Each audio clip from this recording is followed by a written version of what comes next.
Hey, everybody, welcome back. It is Saturday morning, and this is Multifamily Unplugged. I hope that you are having a great weekend and your day is starting out great. If you're new to the show, welcome. I'm glad that you're here. Thank anybody who may have invited you or told you about this podcast. I am super excited to always have new people. Hey, if you're looking for us, remember you can find us anywhere on social media, whether that's Facebook or Instagram, LinkedIn.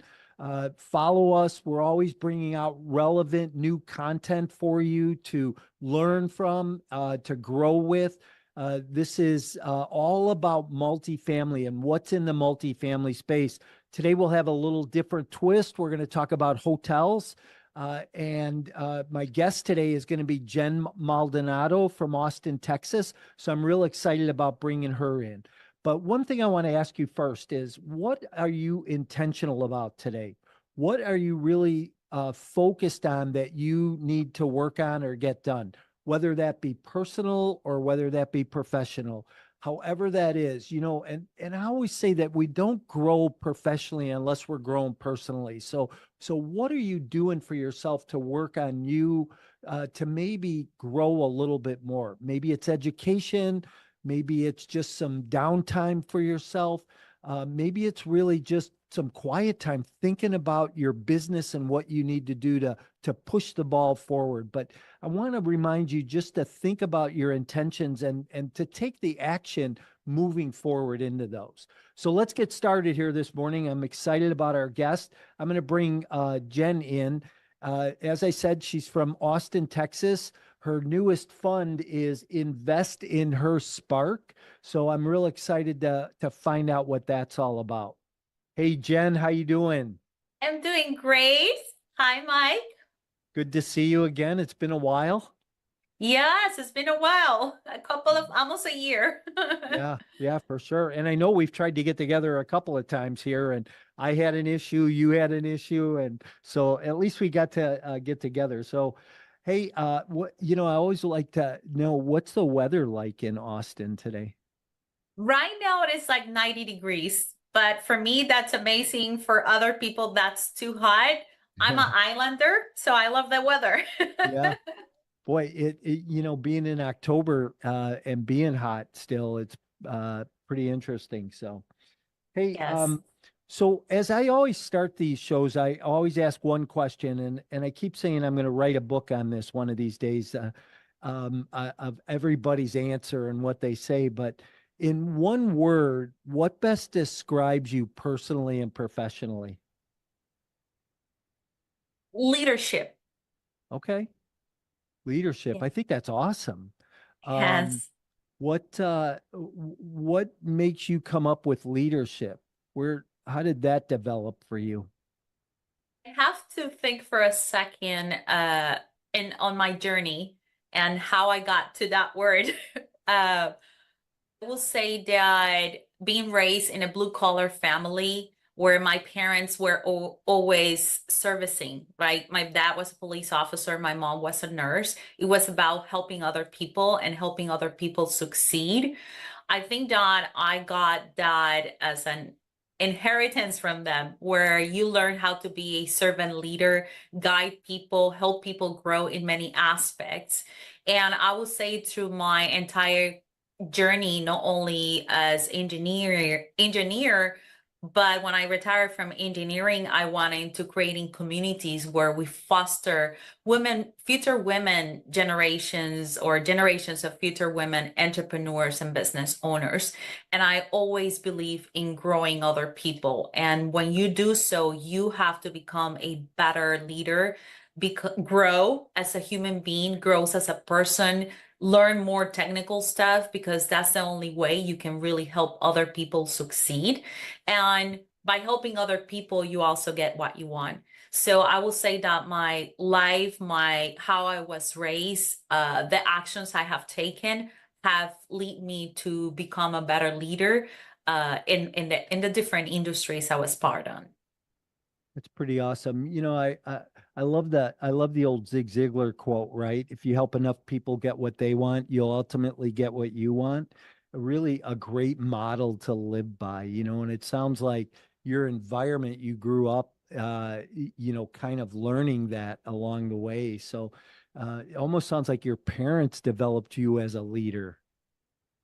Yes, yes, it was pretty interesting to where I grew up, right? I was born in a very small town in Arroyo, Puerto Rico, where there's not much things happening, right? You have the option that you go and you get a good job with the government or you get a good career. And normally, if you want to find a meaningful job for you, you tend to go out. But growing into that environment also exposed me to the regular tradition in the Latino culture where it's more as a patriarch, right? And the man takes the leadership. I was raised with a lot of men, and I only have two brothers and multiple cousins. And I will say that there was always that combination of competition versus leadership. Mm, And for some reason, I was into the competition, but I was more, or it will touch my heart to see other people grow. And growing in that environment, right? It gets very interesting, the dynamics between, regardless gender, but the energy of the masculine energy, the female energy, nurturing versus challenging versus competing. And it was fun for me. It was fun to learn how to overcome many challenges and become the leader of the family and different areas. Of course, we relied a lot in working together as a family, and I think that's something that my parents did very well, Mike, creating an environment where we can expand as human beings. We can learn from each other, recognize our weaknesses and strengths, and support each other in different areas, right? mm, I consider myself the leader in the family when it comes to finances, investing, and other different areas. I consider myself leader when it comes to finances, investing, and looking at a problem as a whole problem. But mm. when it comes to other areas, I tend to call my brothers and my family members to get their advice because I recognize their leadership on that area, right?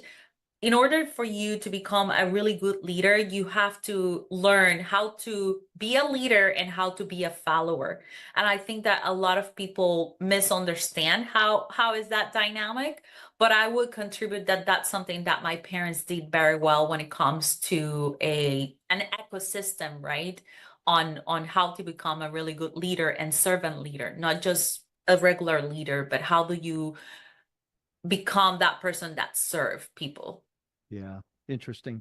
I love that perspective. That's pretty awesome. So why don't you talk about your background a little bit and, how you got to where you're at today and what you're doing?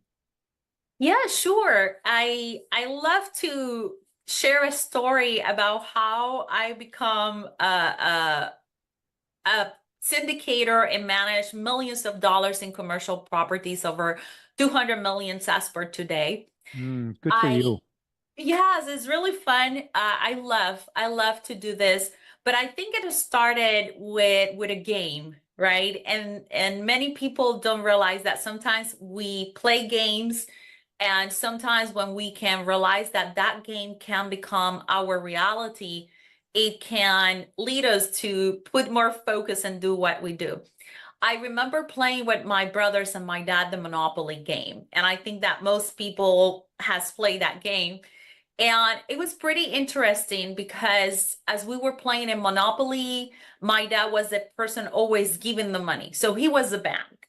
And he felt very good about giving to us. And my brothers, young kids, they were always fighting about which piece they were going to be. And they will always select either the fast car, the canyons, the ward, and all of that. For me, for some reason, I felt very compelled to always pick the hat, Mr. Penny Morgan, right? I'm just gonna call it that way. And how that related is there was a lot of dynamic in the process. I was looking at the Monopoly game and trying to understand how is that you win a game like that. And people say buy four houses and then turn it into a hotel. And for me, it wasn't able to win in the way that people was telling me to play it. And I read a little bit about Monopoly. At that time, there was no internet, right? That we could find a lot of great information. And I always find myself competing with my brothers, trying to figure out the game. The interesting thing is, at some point, I asked myself, if the game it's about control, who is controlling the entire game?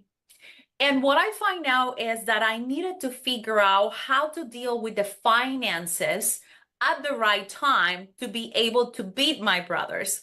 What does that mean is, while my brothers were competing and how much they were buying, I was focusing on what to buy, what, when, and how to finance it.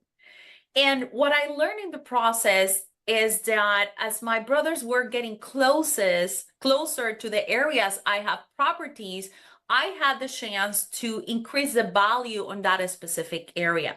And what I will do is I will exchange, right, the properties, refinance properties, sell or exchange something with them in order to control a certain period of time where they were landing. And playing that game made me realize the importance of having access to capital, right? And having access to capital would give me the ability to buy the properties I needed when I needed. And it didn't matter what happened, the probabilities that my brothers were going to land on that specific spot, Mike, it was very likely. And playing that game that way and taking the time to learn how the process worked sparked in me a desire to learn how to work more with the financial side. And I ended up winning the game. And since then, my brothers were not ever to beat me. And every time I play so far, I'm still invincible. But how does that lead to where I am today? I came from a very traditional background. So for me, I was supposed to go and study in school, get a good job, and go out there and make money, earn the money, right? Not make the money work hard for me, but earn the money. And what I did is, with all of these ideas of businesses and finances, I decided to go to school and study industrial engineering. And in my journey, I worked for big companies like Johnson and Johnson and Nestle, and I did very, very well. And I get to the point that there was very little opportunities to keep growing. At least I did a vertical move. I mean, a horizontal move, right? Getting out of engineering, learning the business analytics side, or I could have chose my own path. And based on my experience, I really wanted to have financial freedom. And as I'm going through that journey, Mike, I have the situation where my mother was diagnosed with cancer. And I remember wanting to be there for a long period of time with her, to enjoy it, to be with her just in case that something happened. And the fact that I have to answer to someone, the fact that my time was limited and bound by me having to be in a corporate job, it just triggered a pretty big desire for me on get financial freedom. So I shared this with my brother, my older brother, and I told him what I was dealing with, right? And what I wanted to do. And he recommended me to read what I call the Purple Bible, right? Rich Dad, Poor Dad. And that's when everything started with me.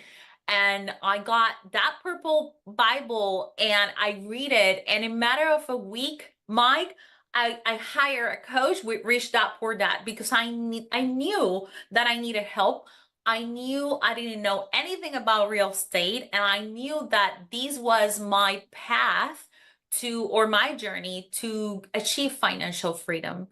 And that's where I get from being in a corporate job to having the desire to achieve financial freedom. And I had to hire a coach and mentors in order to learn and understand and help me move forward with the different goals I have in life. Yeah, that's pretty interesting. I love what you said about your dad being the bank, right? There was a Yep. lesson in that, right? About finance, that your dad controlled the finances with the bank. And that's where you got that idea that, hey, if I got my finances under control, I'm going to have more control and be able to lead the pack, right? So Correct.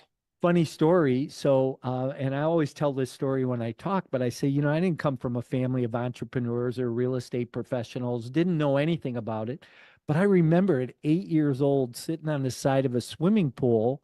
We were on family vacation and we were at a resort. And I remember asking my dad about all the rooms around the pool. And he said, oh, people come here and they pay the owner money to stay here, just like us. And that's where I realized, hey, I want to be the owner, right? Collecting Yes. the money. So that's how, that's that whole, that little bit of knowledge that you got somewhere along the line. And then the other thing that you said that was really interesting was having access to capital. And what, I think that, the business that you're in, the business that I'm in today, we're a function of the capital that we have. And we don't get anything done unless we have capital. So what's that like for you today, to raise capital and to be able to buy more assets and take care of your investors at a higher level? It's very rewarding. And I'm going to share with you two stories, Mike. One of them, the rewarding part is sometimes you have these investors that they're learning and they might not be high net worth individuals, but you give them the opportunity to grow their money.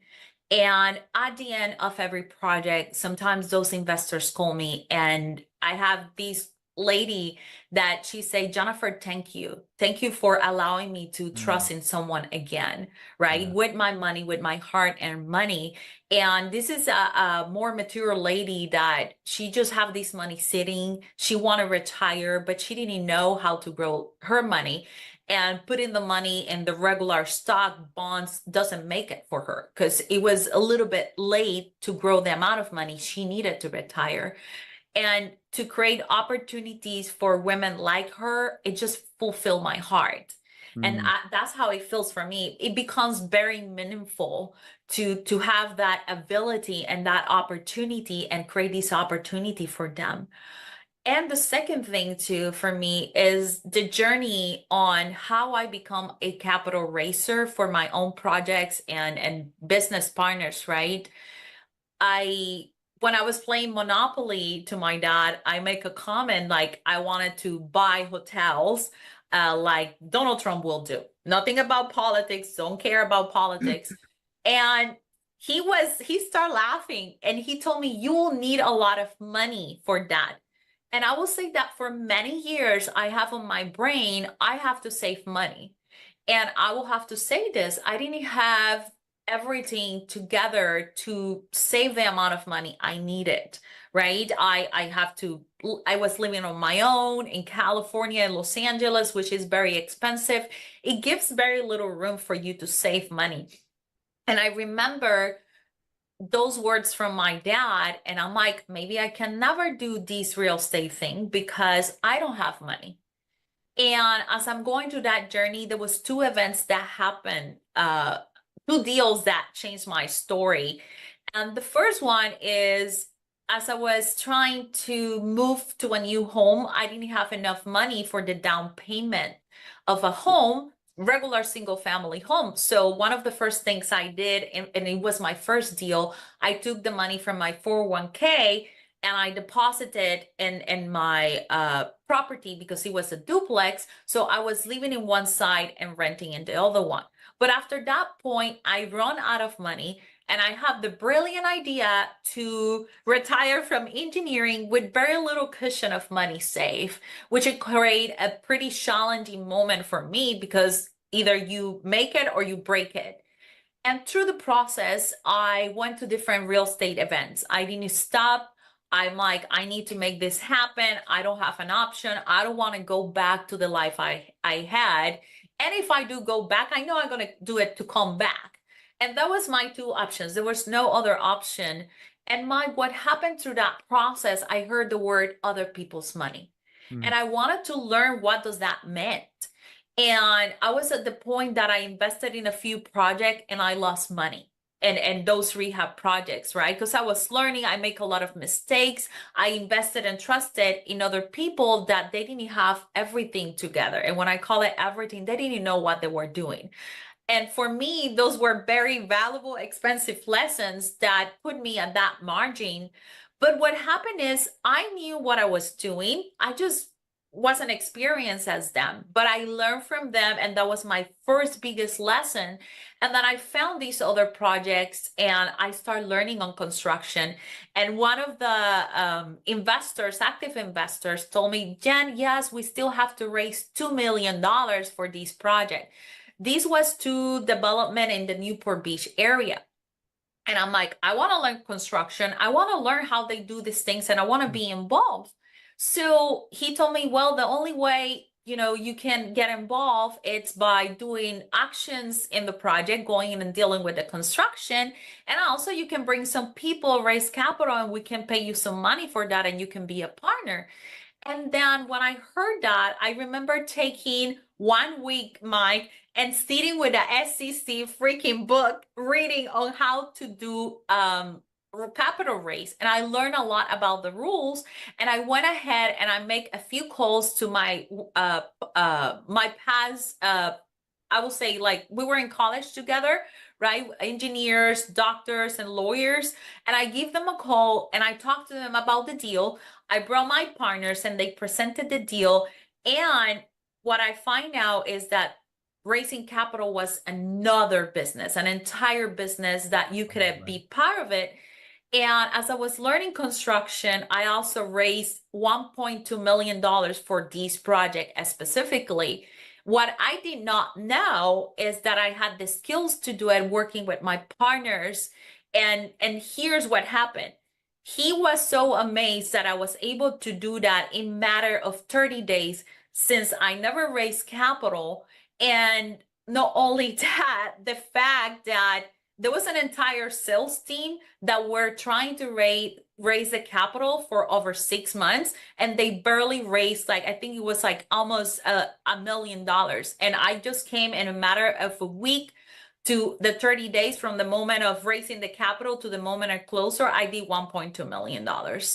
And I just didn't know that was a thing, right? But what I did know, it was numbers.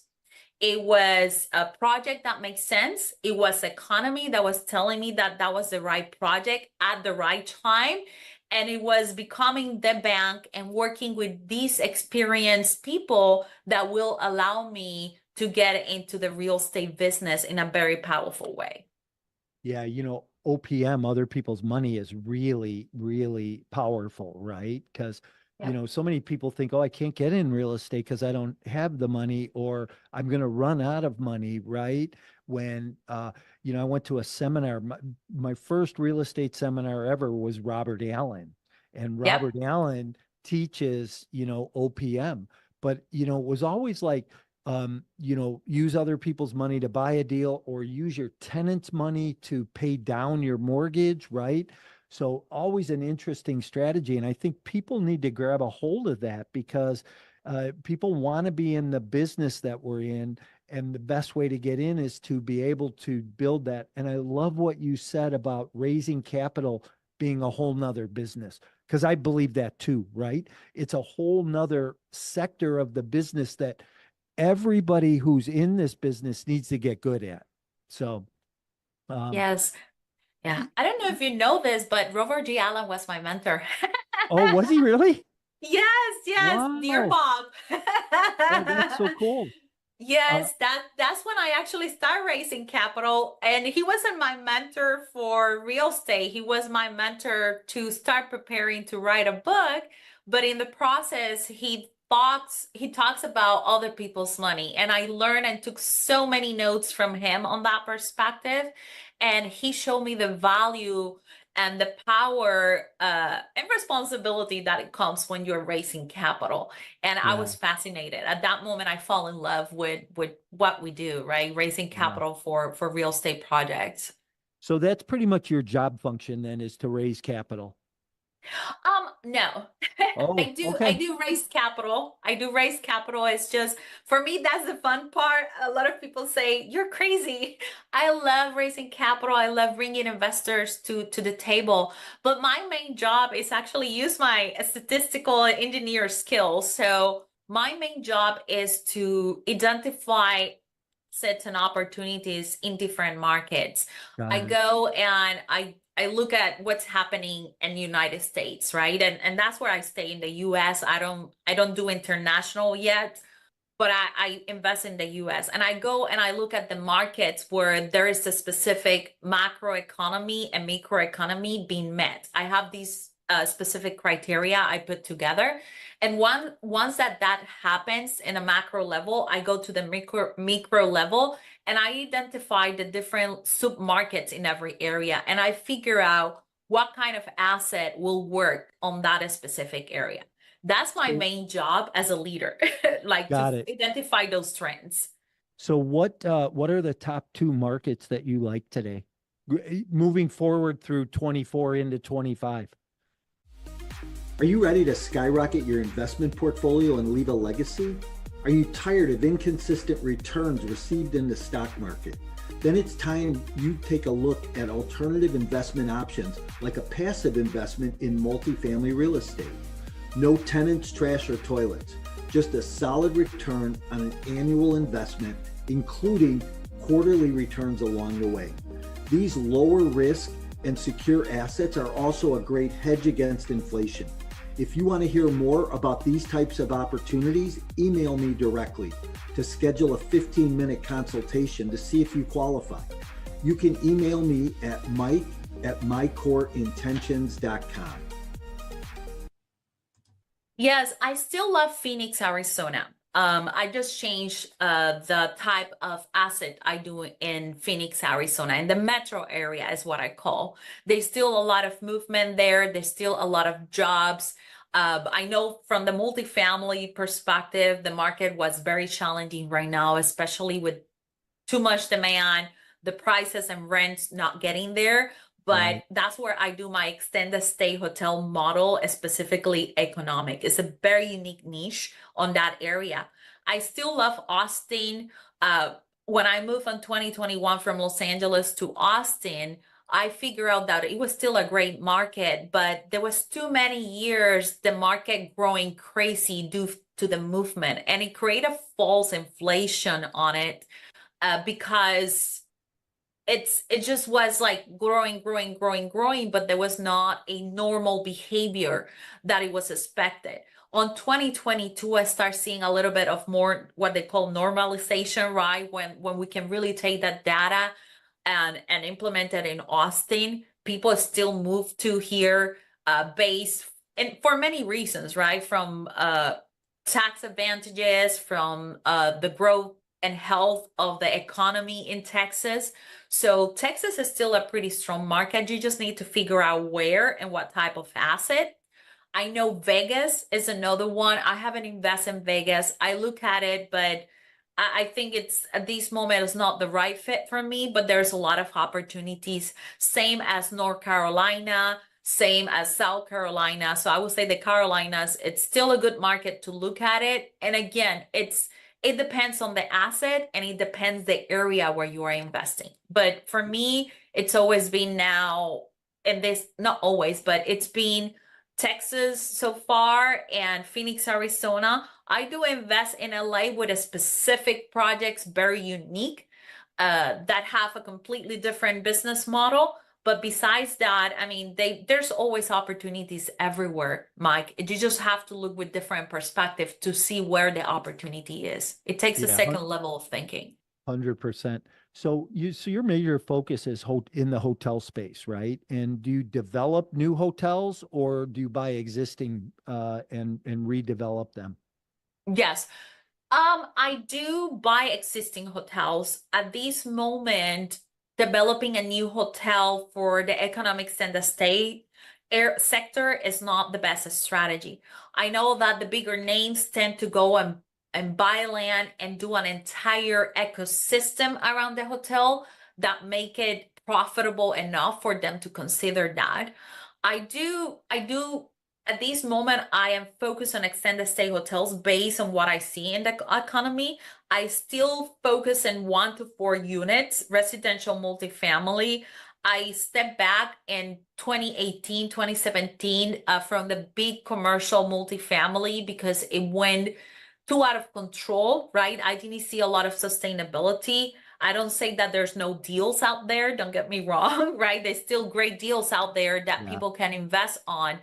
It's just for me, it was too much work to get the same results. So I do extended stay hotels specifically in the Phoenix metro area. I'm looking at Texas right now and Florida, which is a very unique market too. I still studying the market. It takes me a couple of months before I make decisions about that. But I think that a sweet spot for many people, especially investors who are starting, is between the 1 to 4 units. Not that they cannot go to bigger deals. It's just it give you a lot of what I call training on what it takes to invest in real estate. Yeah, interesting. So here's what I'd like to know. What is one of your best techniques or systems that you have in place for raising capital and meeting new investors and closing new investors? Yes, I never market for raising capital. Now that I'm growing, I'm getting into that area where we're gonna start marketing and following the marketing process. But in the past, for me, what has been very important is one, networking. It's one of my biggest strategies, no matter what. And no, I don't only network in real estate conferences. I go to the other conference, innovations, auctions and wildlife. I was there this past weekend and I met a lot of investors and they're looking to invest back in real estate because as they say, they go and make their money with real estate, maybe buy other businesses and go back to real estate investing, which it tells you a lot about real estate, right? Right. The first technique is networking no matter what.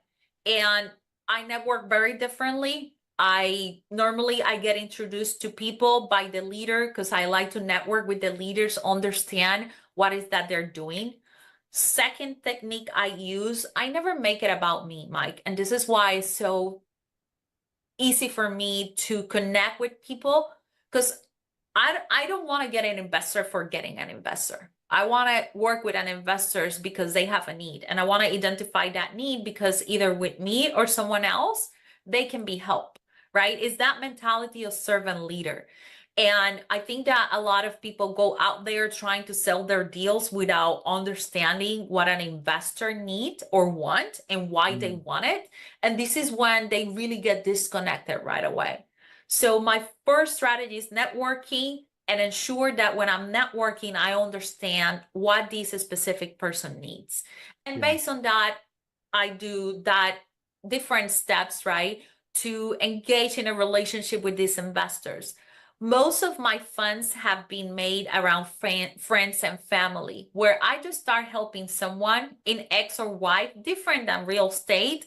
And they know that I do real estate. At some point, they see me doing projects and they just ask me about it and they want to know more. And I educate them in some of the basic concepts of real estate investing. Like, how do you look into a real estate syndication?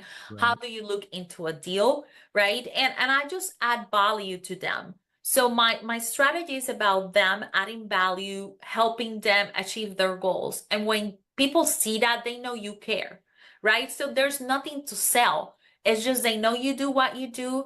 And good thing about that, once that you complete one project with them, they bring their friends and family too. And that's what has been happening for me. The referral factor has been the biggest strategy for me. If you do well, they're going to bring their friends and family. And people that have the money to invest normally know other people that have money to invest. And I think that has been my strong strategy for friends and family syndications. Now, for family offices, it's a completely different game, right? It's more about you putting the data how they like it and you being introduced to them by very successful investors or connection of people who are already doing business with them. So I think that that's the biggest strategy when it comes to family offices and actually hedge funds too. They want to see that you have completed multiple projects. So I think it depends where you are in the business that you can decide, okay, this is a strategy that maybe I can start with, which is friends and family. This is where a lot of investors start. You don't have to start there right away. But for me, that was my path, right? Friends and family, referrals, networking, some speaking engagements too, when I'm teaching people how to look at real estate very differently, has brought a lot of investors to me. But now with the other more sophisticated model, it takes a different kind of knowledge. It takes a different kind of approach. And normally it's by introductions or even brokers introduce you to other family offices. That has been my experience. Yeah, very insightful, that's for sure. So you kind of work both sides of the aisle, family offices, which is kind of quasi-institutional almost, and then private money, right? More Correct. high net worth. So interesting. I love your philosophy around that. Well, listen, this has been fascinating this morning.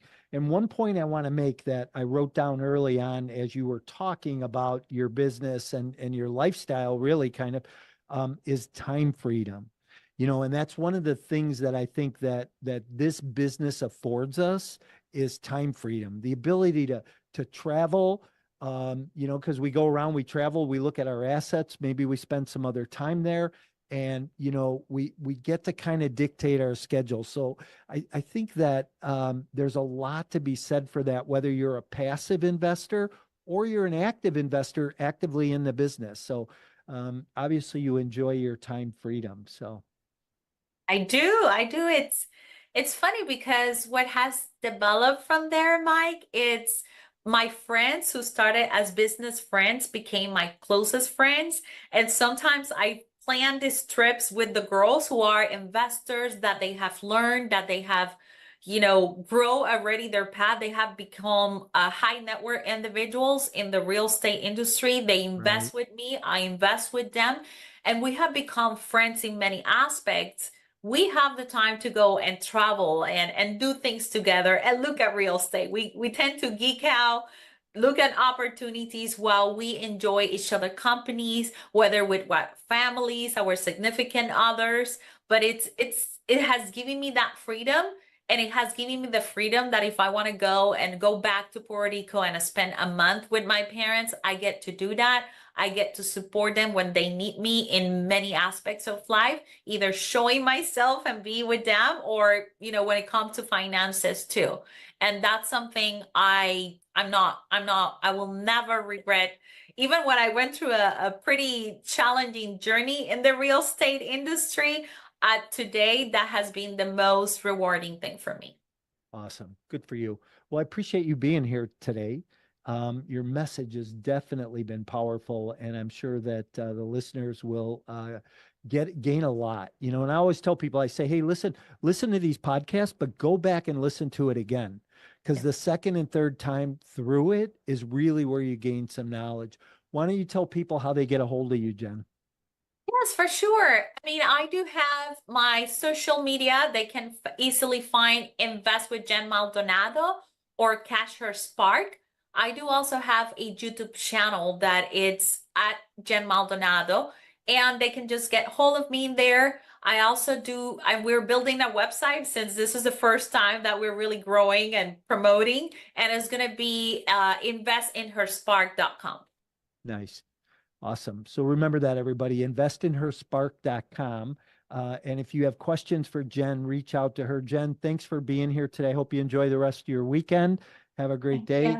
And I certainly look forward to staying in touch with you and seeing you somewhere along the line in an event or something. So thank you for having me, Mike. And everybody, thanks for being here. Remember, we're here every Saturday morning at 10:30 Central Time.